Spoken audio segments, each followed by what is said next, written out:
Hello and welcome to Ticket to Life. This is Henry, and what is happening in your life right now? I hope that is something exciting. And I have some Ticket to Life listeners that have requested a podcast from overseas that I hope you enjoy because they're having a baby. Yay! And if you've heard the podcast before, you know that I love children and babies are the best. This podcast is We're Having a Baby, My Baby and Me. And if you recognize that song, you must be an I Love Lucy, or the title, not the song, an I Love Lucy fan. Disclaimer, I'm not an obstetrician. I'm not a doula, therapist, guru, and I am just a wife, sister, friend, mom, grandmother, and a podcaster. And these are all my thoughts and my opinions. So I'm going to go ahead and start this because it's pretty lengthy. I'm probably going to do two parts, and they're having their first baby. It's a young couple, and I'm so happy for them. I believe it's a little girl they're having. But I will give you a heads up on having a baby, and it's the most, to me, rewarding job on the planet, raising a child. But the downside is they grow up and leave, or at least that is what we want them to do. We don't want them to be relying on us through adulthood. But now, well, of course, for basics, but you know, need some love from mom and dad when you're an adult. Hey, I'll give you all I got. Now, when you get that sweet baby in your arms, wait. Well, let's just start off where it all begins. No, I am not going to tell you about the birds and the bees. If you are expecting at this time, I'm pretty sure you will know about how this happened. And no, it was just not one kiss that got you here. And I hope and I pray for healthy pregnancies. And I hope and pray for those who might be pregnant that you are, and if it's a surprise, that you are joyful. And if you are planning and it happens and you feel this blessing, because it is such a blessed event that you are just so joyful. And the next few months could be the best or not so much the best. We are all different, and for some of it, it's a piece of cake being pregnant, and for some, it's actually being a nauseous Nancy for 9 months. A very important thing to remember during this time is get rest and make sure you go to the doctor for a reputable OB and make sure that everything is right and everything's in the right place. And if you don't believe in doctors, that's your business. But in my opinion, you just need to take care of yourself, and your partner needs to take care of you. Because at this point, you are no longer just living for yourself, you are living for two now, yourself and that little bundle. And you got to take care of yourself. Oh, and when you hear the heartbeat for the first time, it is so thrilling, and it seals the deal that you're going to become a mommy and a daddy. So, no drinking, no smoking, and definitely no recreational drugs. I have a friend who reminds me that, and several times, that women back in the day, like the 60s, 50s, they smoked like sailors, they drank like sailors, and guess what? We turned out okay. So, no offense to sailors, but luckily my mom wasn't a drinker or a smoker. So, remember, we are no longer in cavewoman days, and we know that it is important for our health and our baby's health to take care of ourselves. Eat right, take your prenatal vitamins, drink water, get some exercise. Now, I don't mean like, massive exercise. No, go talk to your OB or someone with experience, and again, get rest because you are going to need this rest. um at around Now, these are things that I remember, things I may have looked up, so remember, these are my opinions. At around, I believe it is 17 or 18 weeks is when the baby's ears are developing enough to start hearing sounds like mommy's heartbeat and a voice, or mommy's voice. And later on, they can hear more sounds outside the body. So, of course, it's time to start playing music. Uh, I played music for my babies when they were in my belly, and I played classical. Of course I did.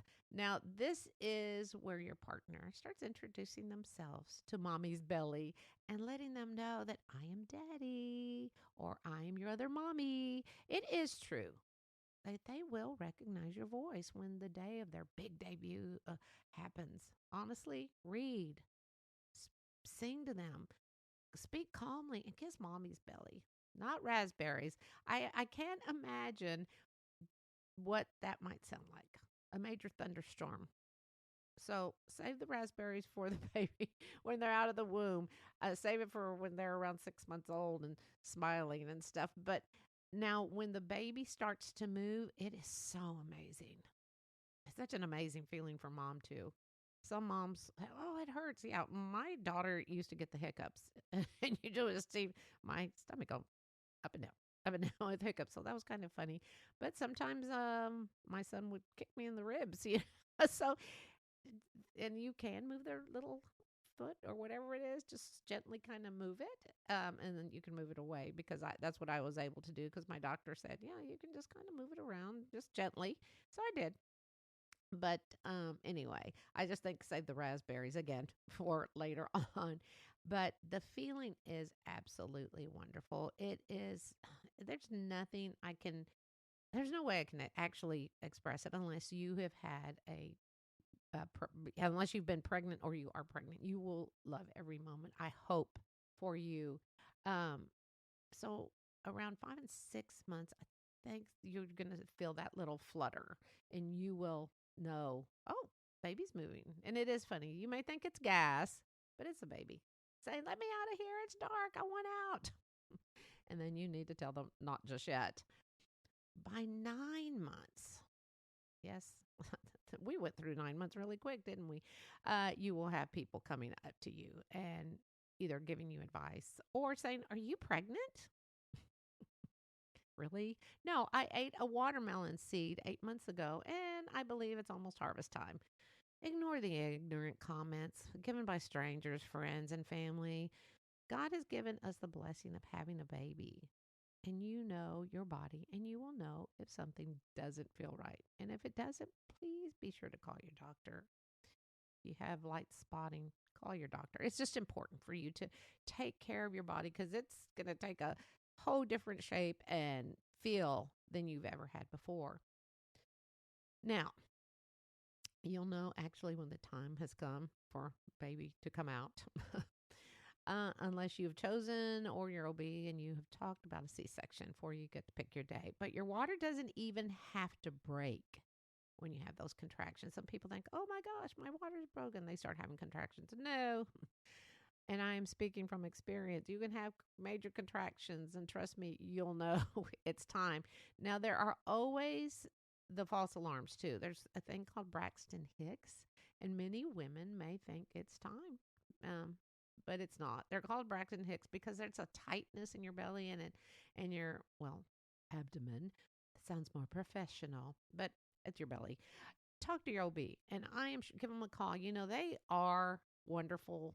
They they will have someone 24/7 to either call you back or whatever. I had the best OB, Dr. Joseph. He was awesome. He has retired, but he was just an amazing doctor here in the Dallas Fort Worth area. But anyway, I am sure they can describe the Braxton Hicks better than I am, but I am doing. But now, okay, so we're like, we've gone through the 9 months of pregnancy. That was fast. Like, whew. Although some women will say it lasted a lifetime. But now, as you can tell, I just again rushed through that. But I can honestly say that my pregnancies were good, and I enjoyed being pregnant.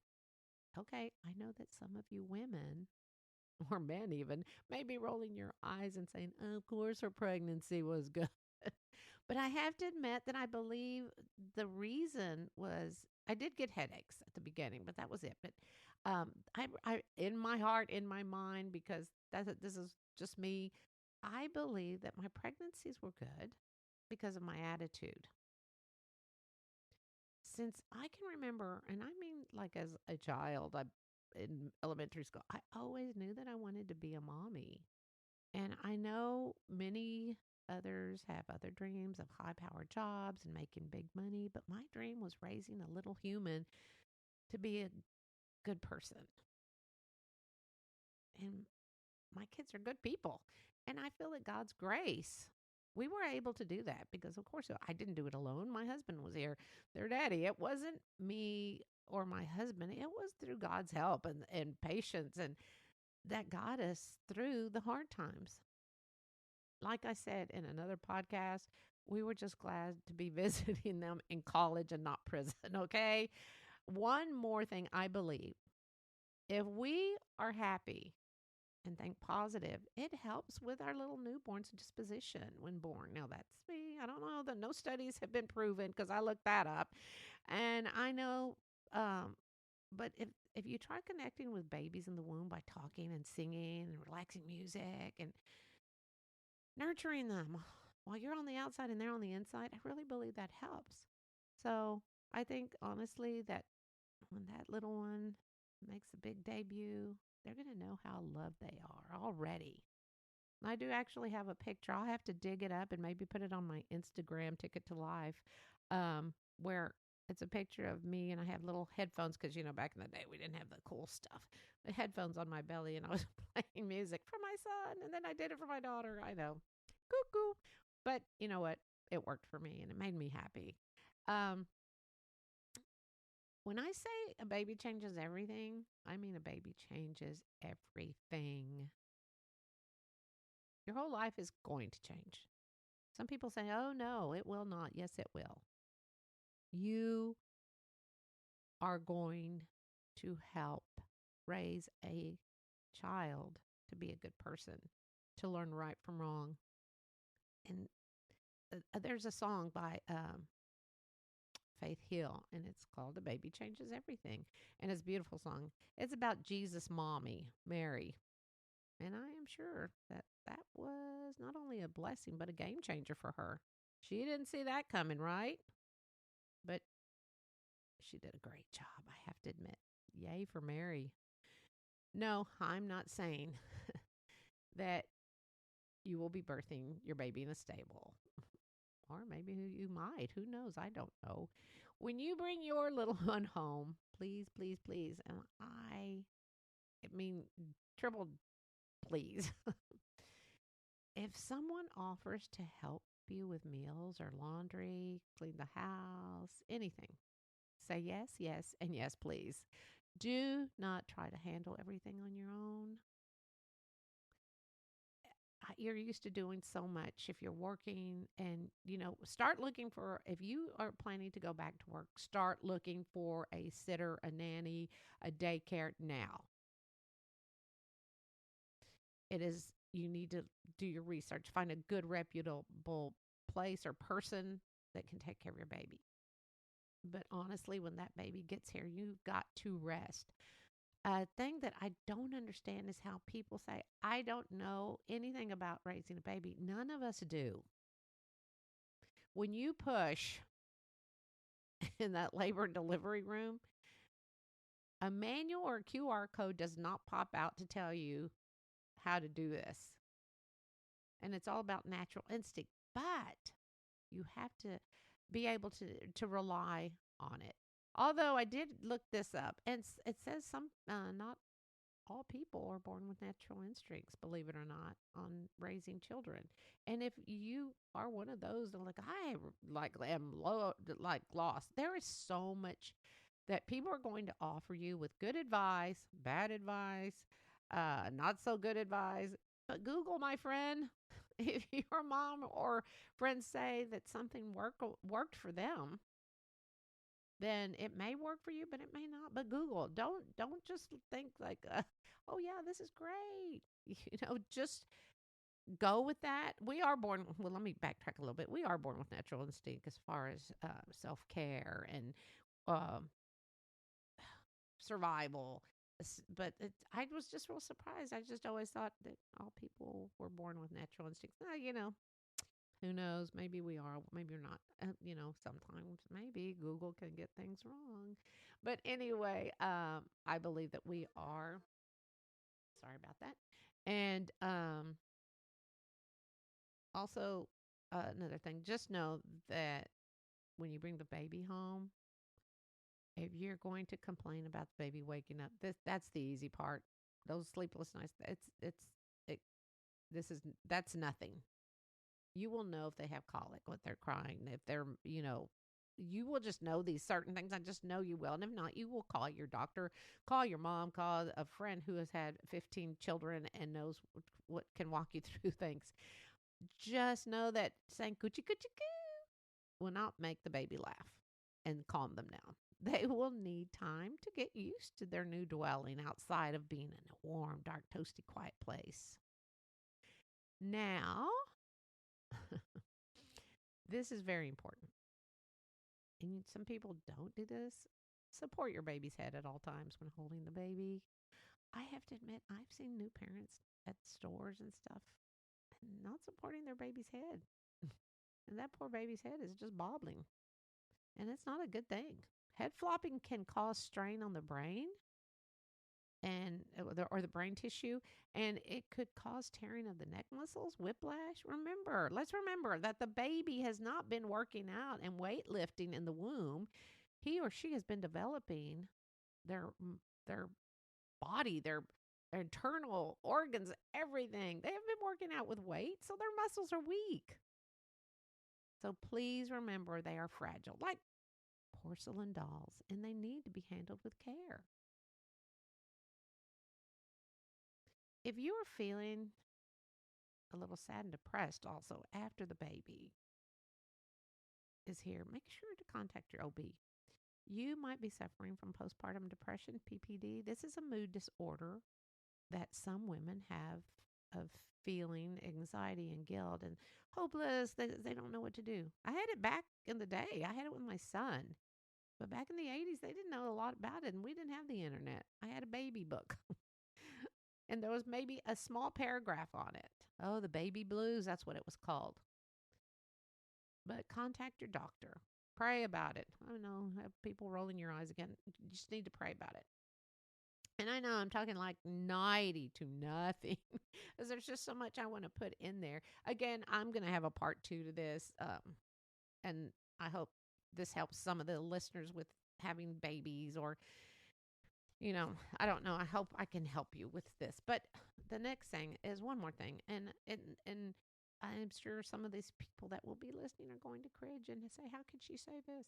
But one more thing. Okay, 2 more things, maybe 3.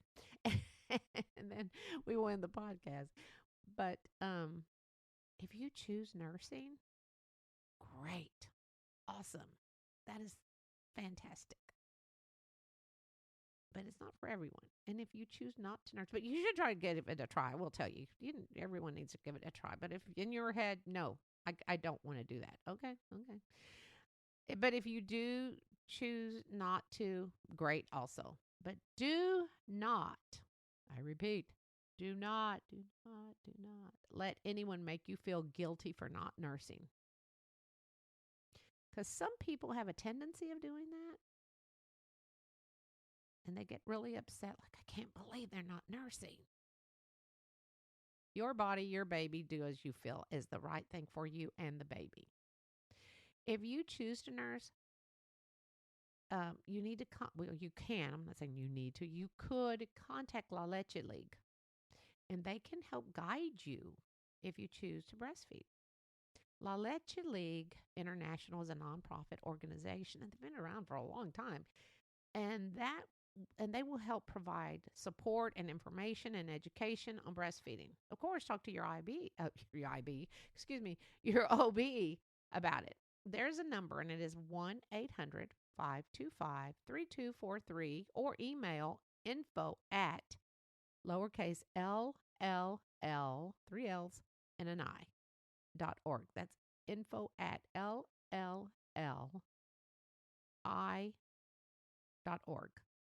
Ask your OB again, and trust me, you will feel so much better if you have all this information, ahead of time. You just will. If you read a lot, I'm a big reader, always have been. I'm always looking something up because That's just how my brain works. But if you get information about the first, second, and third trimester, you will see, okay, these things are normal. And there are many books out there. I can't give you one offhand. I'll look some up and then post them on my Instagram or Facebook page or whatever. Um, but if baby, oh, this is the one more thing. I know, one more thing. If a baby is in a cradle or a crib, make sure that there are no blankets, stuffed toys, or anything that could obstruct baby's face from suffocating. Now, they say you shouldn't lay a baby on their tummy because it can um, obstruct their breathing or it mishaps their little head if you don't turn them around. So, talk to your pediatrician on that. See what they suggest. I highly recommend be prepared because nothing will prepare you more than being prepared for a baby. You have to be prepared. Do as much as you can. Ask questions. Do not hesitate to, and don't, oh, I feel silly asking questions. Don't. If you've never had a baby, you're going to be questioning everything. Now, we swaddled. Now, they'll teach you how to swaddle, but now they have these great things called sleep sacks that are great. My daughter used them. I didn't know much about them, but my daughter used it on one of my granddaughters until she was almost 2. And they were great. The sleep sack is it's like a bag, honestly. You put the baby in it, their little arms are kind of free, and then you zip them up and they're safe. And but talk to your pediatrician ahead of time. Find a good pediatrician and see what they suggest. Um, the other thing is don't don't listen to other people when they start commenting about how you're taking care of the baby. They may have some suggestions, but if people say you're doing it wrong, if you feel like it's good for you and the baby and healthy and safe, then do what you think is best. You're going to have so many people come and tell you things, and some is good advice, like I said, and some not so good.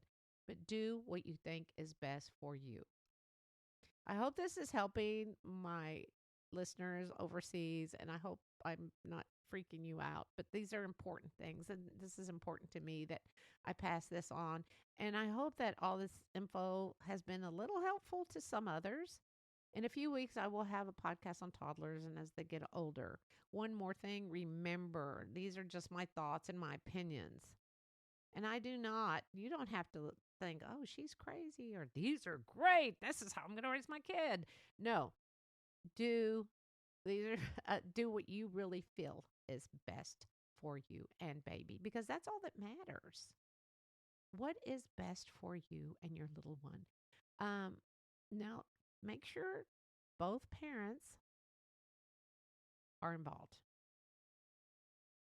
Make sure that it's not just you doing it all because you didn't get pregnant alone, right? And again, when you are so tired at night, it gets better. Again, there's always light at the end of the tunnel.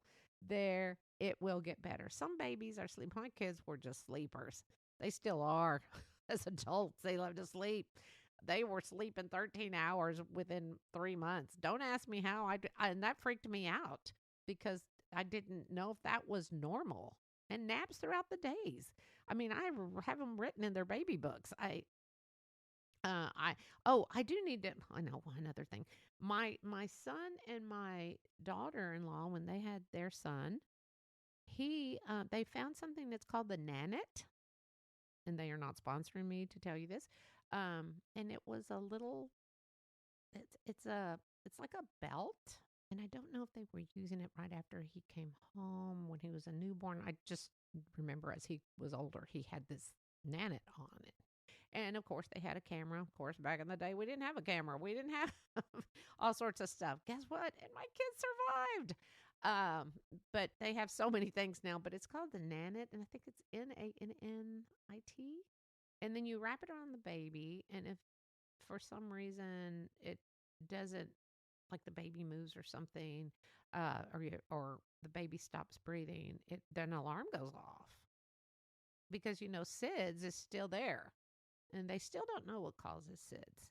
So it was pretty cool. My son said it did go off um, one night. Man, he said, I've never gone up the stairs so fast in my life. But the baby was fine. And it was just, I think it had come loose or something. But anyway, so you might want to look into that. You can protect your baby probably too much, but I thought it was probably a cool thing that they had because I'd never heard of it or seen it. But anyway, I hope this is helpful to some, but I'm going to read something really quick that I found, but kind of changed in my own words. And then we will end this podcast. So it's really sweet, or at least to me it is. You blink your eyes and they're 8 months, then 18, then 28, and then they will become parents. So take it in, Mommy and Daddy. Let them climb into bed with you on Sunday mornings. Sing a song that is requested for the 100th time. Hold them tighter when they want to hug you. Maybe raising a child may try your patience and drive you a little nuts at times. But man, oh man, do you find your soul? They find a way into your heart that you never dreamt was possible. If you're a parent, I hope that you know that your children are your blessings. I know that mine are. We pray for all of those children who are unfortunate, not able to have their parents or are in foster care. Pray for those children. May they find peace and happiness in their life. So, this is Henrie, and thank you again for listening. And go find your blessings. And if you have children, you know they are your little blessings. And I can't wait till you have grandchildren because, oh my gosh, it is amazing being a grandparent. You actually get to spoil them rotten. And I know a lot say, oh, well, they take them home. I love having my grandkids over here. They are such a blessing. So I'm sending prayers your way. And this is Henrie. And if you have a special request for a podcast, don't be shy. Just send it. And hopefully I can do it justice.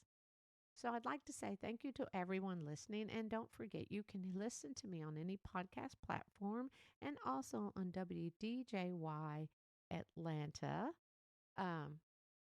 WDJY 99.1 FM in Atlanta, Georgia, or Metro Atlanta, Georgia. Thank you again for listening. And until next week, go find your blessings.